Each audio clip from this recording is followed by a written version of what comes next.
Voltamos para a segunda e última parte da nossa entrevista de hoje. Nós estamos recebendo, vocês viram que tema interessante. Você está com uma dorzinha na coluna aí, levanta um pouco, dá uma volta, porque você sentou, você troca o sofá então, né?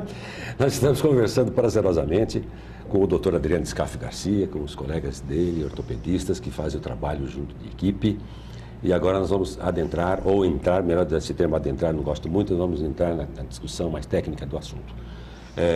O senhor tem uma correçãozinha a fazer aí a respeito da minha introdução, da minha apresentação inicial?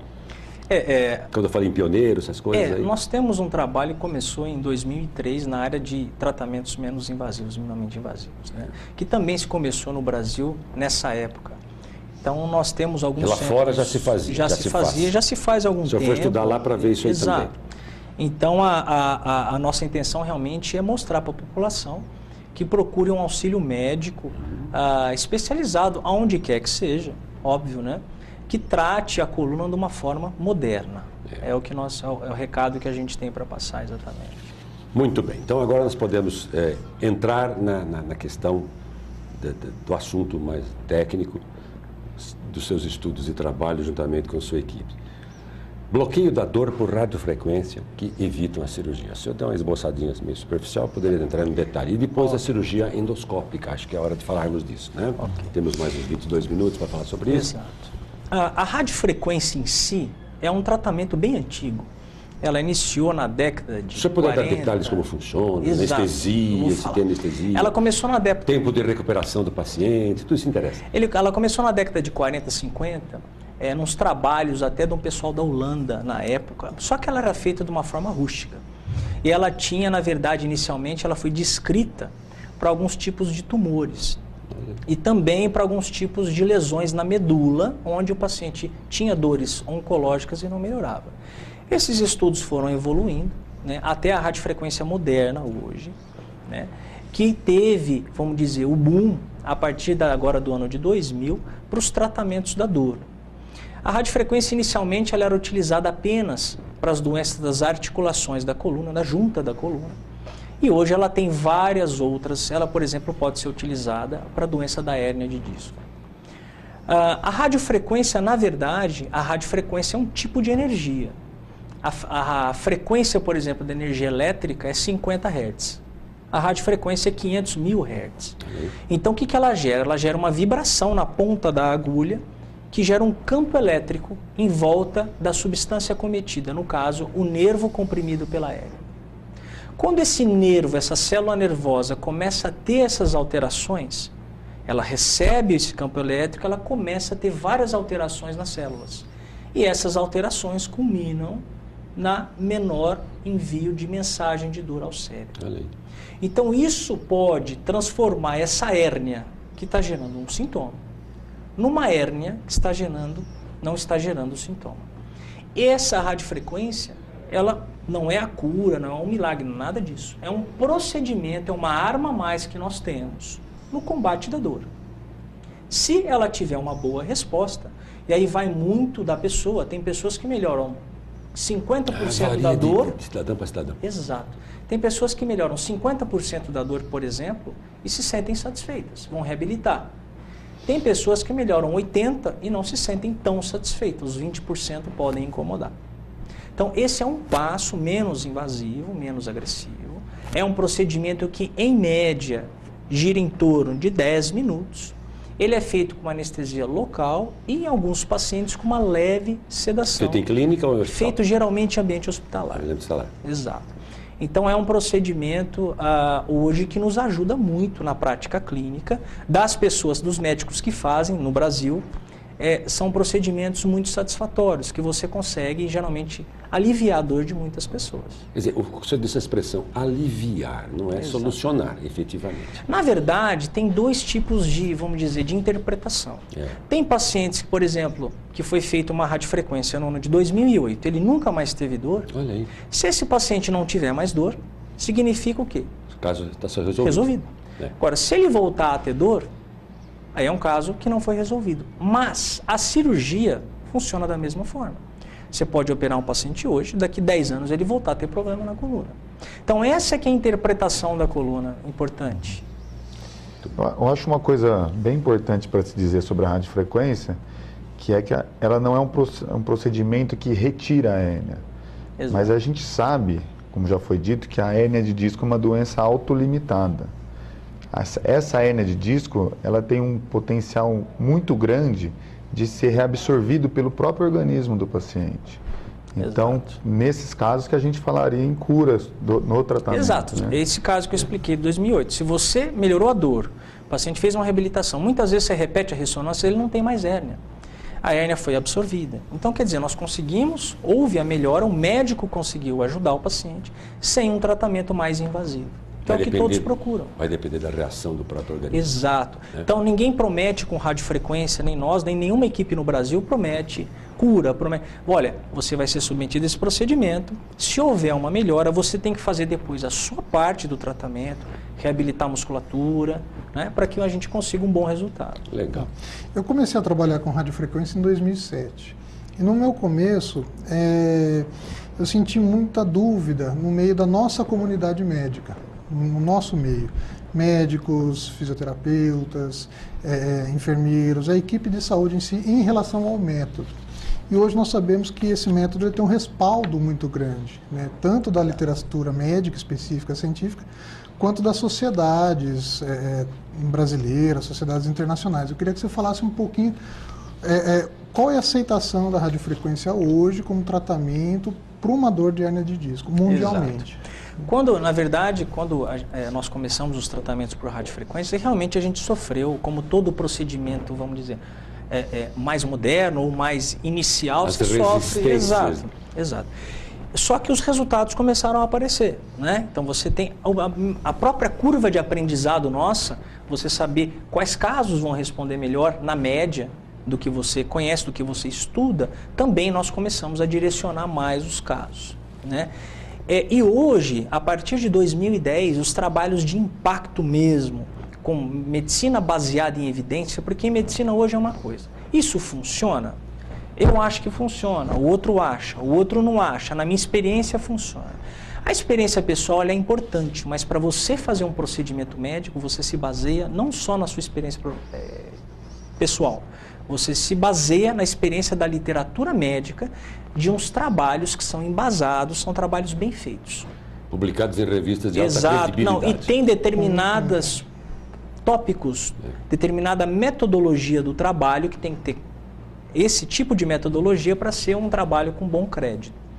Então, em 2010, apareceram vários artigos, inclusive uma edição da melhor revista, considerada a melhor revista do mundo hoje, que mostraram um nível de evidência chama Pain Medicine. E tem radiofrequências que tem nível 1 na literatura. Nível 1 é um nível de evidência forte. E tem coisas que são nível 2, que é moderada. 2C, que é o chamado evidência fraca, são os casos, basicamente, que o médico evita indicar nesses casos para que não se faça um procedimento desnecessário. Perfeito. Doutor Adriano, uma vez não resolvido com a radiofrequência, vamos à cirurgia. Né? Ok. Claro que tem toda uma preparação. É uma cirurgia complexa, essa cirurgia de coluna, porque quando fala em mexer na coluna, a gente fala, não faz isso, você vai mexer com aquilo que é fundamental. Estou me colocando como um leigo, né? Que ouve o imaginário popular. E às vezes tem muita ciência também nesse imaginário, né? Ninguém... É produto da observação, da experiência, né? Vocês estudam a ciência, essa gente vai no...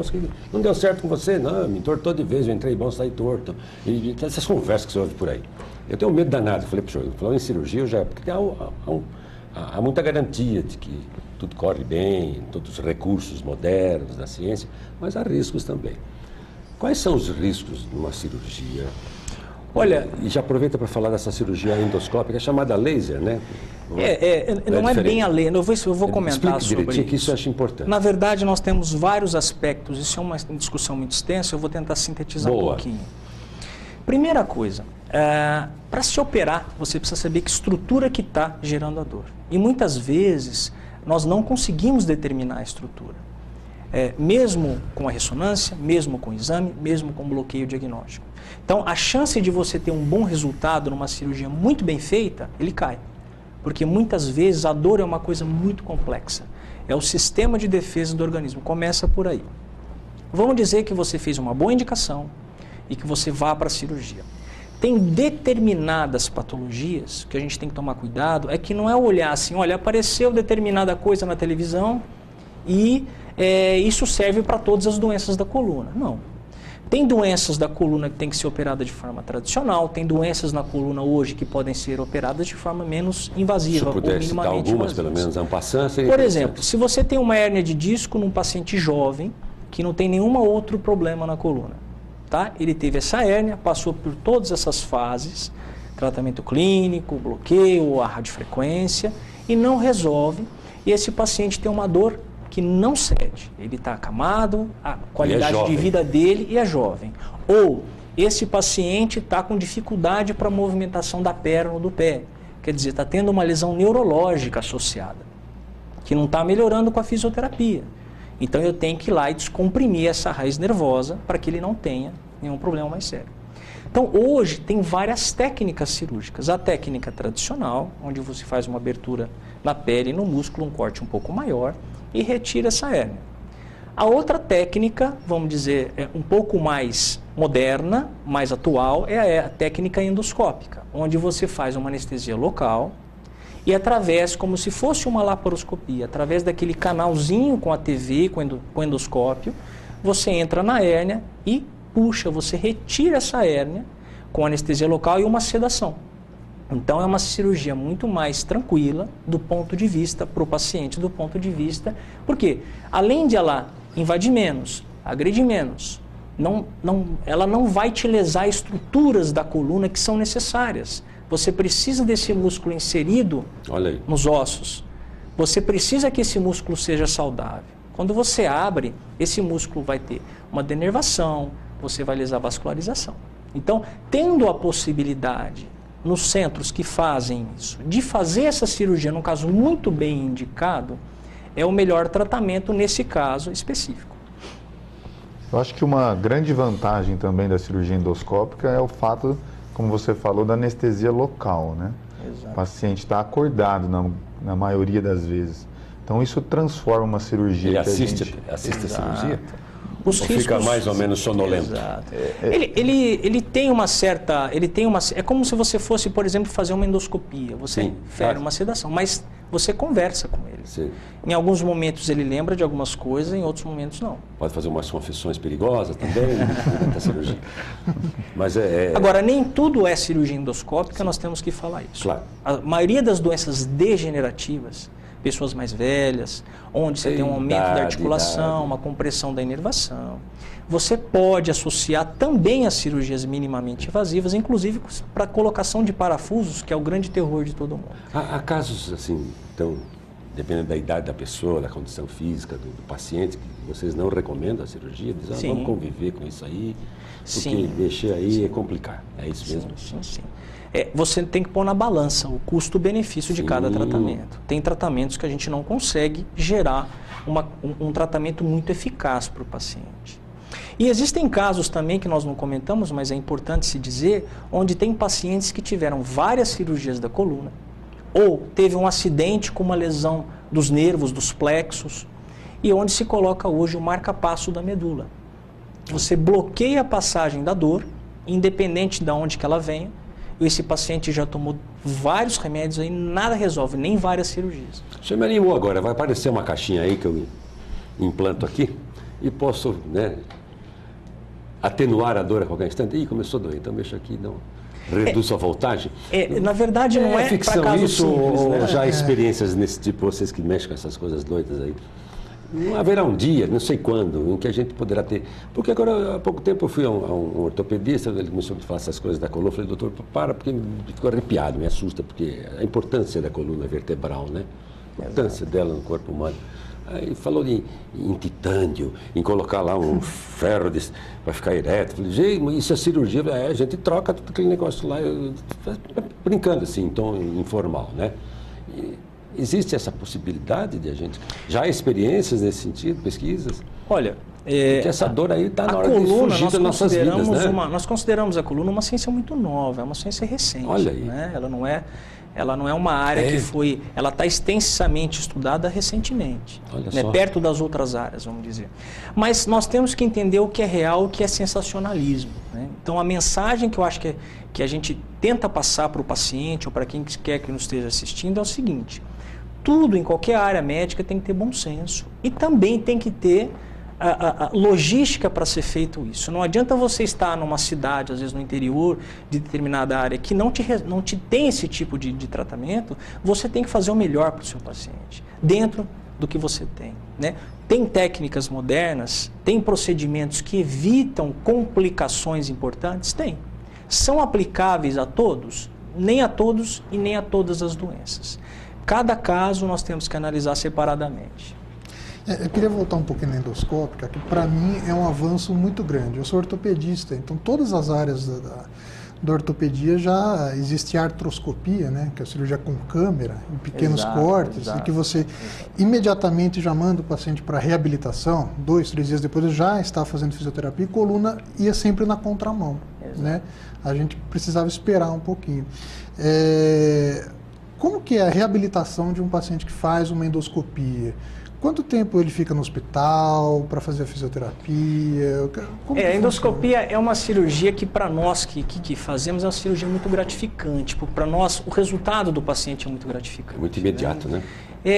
O paciente sai da sala já com alívio da dor importante. Puxa vida. Ele tem alta no mesmo dia ou às vezes no outro dia. Isso é ele bom demais. anda, depois de 1 hora, 2 horas da cirurgia, ele está andando.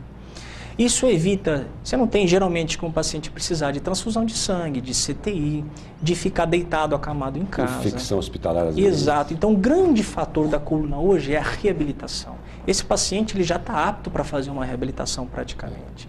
O repouso que ele necessita pós-procedimento desse é um repouso muito pequeno, né? Então, e hoje em dia, tem trabalhos médicos que nivelam, que vê a eficácia do tratamento. Geralmente em países onde o problema trabalhista não é tão sério, em quanto tempo esse paciente demorou para voltar a trabalhar. Essa é uma medida importante. Então, esses tratamentos menos invasivos, eles geralmente geram menor tempo de recuperação pós-procedimento. Em relação aos tratamentos minimamente invasivos, você manda o seu paciente reabilitar de que forma? Quanto tempo depois? Como que é a evolução desses, de uma maneira geral? Tá. Então, em relação aos procedimentos minimamente invasivos, em comparação às cirurgias tradicionais, o tempo de retorno, o tempo de reabilitação, ele vai ser muito mais rápido, independente de cada pessoa. Então, se uma pessoa normalmente numa cirurgia tradicional demorasse 2, 3 meses para poder fazer um tratamento, por exemplo, com uma reabilitação muscular, uma academia, a cirurgia minimamente invasiva ela vai encurtar bem esse tempo. Então, ele pode reabilitar muito mais rápido. Então, isso é importante que esse paciente vai ter, geralmente, um tempo muito mais hábil para voltar à sua vida normal. Então, por exemplo, um procedimento de radiofrequência, após 15, 20 dias, esse paciente já está reabilitando. A gente segura esse intervalo para esse paciente não, geralmente, exagerar. Por quê? Porque ele sai do procedimento, geralmente, quando ele tem melhora, ele começa a ter uma melhora mais rápida, e aí nós já mandamos esse paciente para a reabilitação. A cirurgia endoscópica, a mesma coisa. Quando você pega as cirurgias tradicionais, pelo próprio tamanho da cirurgia, esse paciente demora muito mais para poder reabilitar. Então ele vai fazer qualquer tipo de exercício, ele sente dor, incomoda, impossibilita ele até ele passar esse período de alguns meses para poder ter essa reabilitação. Claro que tudo isso é explicado, né? Depois da cirurgia, nas reavaliações que o senhor faz, etc, etc. Uma questão que a gente tem que colocar também, o Brasil é um país que tem uma grande quantidade de idosos, pessoas de uma faixa mais avançada. Exato. Aparentemente a gente vai a shopping, essas coisas, parece que o Brasil é muito jovem, mas porque os velhos não estão mais saindo de casa por múltiplas razões. Isso é muito ruim, né? Chamadas doenças sociais da terceira idade. Quais são os riscos para as pessoas de uma certa idade? Por exemplo, querer praticar esporte, ir lá e fazer esporte de risco, esforço em demasia, pode afetar a coluna. Quedas em casa, essa coisa do piso escorregadio, moderninho, porcelanato. Então precisa tomar muito cuidado, né, doutor? Especialmente com a rotina familiar Exato. e profissional, né? Exato. Hoje, a incidência de... A pessoa está vivendo bastante, né? A gente Sim, sabe a hoje longevidade que é maior, né? Maior. E com isso vem realmente o envelhecimento da coluna associada. Isso aí, portanto. E principalmente na mulher, que depois da menopausa, né, ela tem uma fragilidade óssea muito maior, porque os hormônios são protetores, né, dos ossos. Então, se essa pessoa não tratar de forma adequada, se instalar uma osteoporose, ela pode ter um problema que a gente atende muito frequentemente, todos os médicos que tratam dessa área, que é a fratura osteoporótica. Doutor, eu cheguei, escorreguei, caí, ou tive um acidente ou alguma coisa e comecei com uma dor intensa. Quando eu deito, essa dor melhora. Quando eu fico sentado em pé, a dor aumenta. Olha aí. Então, esse é um sinal de alerta, procurar um médico para fazer um raio-x, uma ressonância, para ver se não houve uma fratura da vértebra. Então, nesse sentido também é óbvio que qualquer das orientações gerais dos velhos, para qualquer área ortopédica ou neurocirúrgica ou de qualquer área, é você realmente evitar qualquer coisa que possa gerar qualquer armadilha, entre aspas, dentro de casa, né? Tá certo. Nós temos um minutinho final, vê como o tempo passa, né? A conversa tá boa. Tá gostoso o papo aqui, acho que foi bastante esclarecedor. Eu quero agradecer o Dr. Piero Scarparo e o Humberto Bortolo Neto, né, ortopedistas que compõem a equipe do Dr. Adriano Scaff, por terem ajudado de uma maneira extremamente objetiva, clara e pertinente na nossa conversa aqui. Foi bom trazer o pessoal da sua equipe, porque às vezes o leigo como eu fica na superficialidade da discussão. E agradecer especialmente ao senhor e parabenizá-lo por esse trabalho, né, por todo esse trabalho seu, né, esse investimento em um país que você esteve estudando, trabalhando, e desejar cada vez mais novas boas descobertas, porque não dá para viver com dor, né? A dor efetivamente é um dos males da humanidade. Obrigado, viu, doutor? Agradeço o convite, Cassônia, aos colegas que, sem eles também, a nossa equipe não teria essa dedicação realmente a aliviar a dor das pessoas. E lembrar sempre que a pessoa que tem um problema de coluna, do que a gente comentou, procure o seu médico, procure um médico, uma ajuda médica para que seja resolvido. Perfeito. Às vezes eu faço uma entrevista aqui com o médico e diz, pô, você deve ter deixado lá o endereço da clínica deles. A pessoa se interessa, às vezes, o programa não tem jabá, ele não é financiado, aqui não se paga para fazer entrevista, né, doutor? Ninguém cobra. Mas seria interessante o senhor dar o local lá da sua clínica, que de repente algumas pessoas, nós estamos falando com o Sertãozinho também, se interessa pelo seu trabalho. Sim, Cassone, nós hoje, na verdade, a gente quer levar à população, né, uma informação sobre a coluna, né? As pessoas que tiverem interesse, elas podem me procurar, o Dr. Piero, Humberto, qualquer outro médico da área, que tem vários médicos hoje na região também que fazem. Mas o seu endereço especificamente, um telefone, alguma coisa? Nós temos um site que é o www.colunaidor.com.br. Repita que ali está tudo, né? colunaidor.com.br. Ótimo. Muito obrigado mais uma vez, viu? Reitero o agradecimento. Olha, amanhã, quarta-feira, haverá uma reapresentação às 15h30. Vai andando para frente um pouco, de quinta para sexta, meia-noite e meia, mais uma reapresentação. E passado um dia após o programa original que nós colocamos no ar hoje, terça-feira, você já pode ir no site do Canal 20, www.canal20.com.br, procura lá a grande entrevista, você localiza a entrevista na íntegra, né, com o Dr. Adriano Scaff. Todos os programas do canal estão postados ali, que é uma coisa espetacular. Um bom final de semana desde já para você, se estiver em pleno tríduo místico, que você não abuse aí da farra, né? Muita saúde e cuide da sua coluna, viu? Isso é importantíssimo. E tomara que esse papo tenha servido de boa advertência e feliz orientação. Até o próximo encontro.